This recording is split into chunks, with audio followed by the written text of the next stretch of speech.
Part of that plan, of course, is to induce the gradual surrender of American sovereignty, piece by piece and step by step, to various international organizations, of which the United Nations is the outstanding but far from the only example.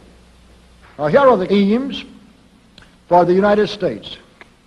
1, greatly expanded government spending for every conceivable means of getting rid of ever larger sums of American money as wastefully as possible. 2, higher and then much higher taxes. 3, an increasingly unbalanced budget despite the higher taxes. 4, wild inflation of our currency. 5, government controls of prices, wages, and materials, supposedly to combat inflation. 6, greatly increased socialistic controls over every operation of our economy and every activity of our daily lives. This is to be accompanied, naturally and automatically, by a correspondingly huge increase in the size of our bureaucracy and in both the cost and reach of our domestic government.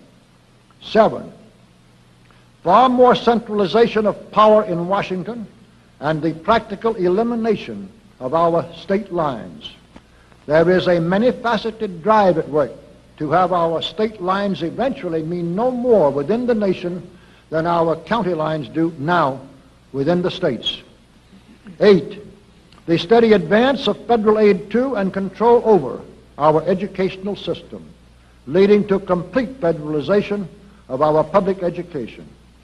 9, a constant hammering into the American consciousness of the horror of modern warfare, the beauties and the absolute necessity of peace, peace always on communist terms, of course.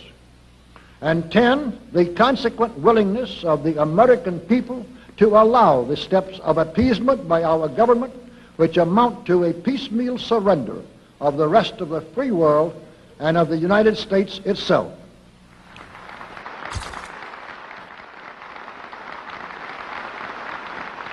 So brush the insider's dust out of your eyes, my friends, and the communist soap suds out of your brain, and ask yourselves in all honesty, what on earth is wrong with the United States simply minding its own business?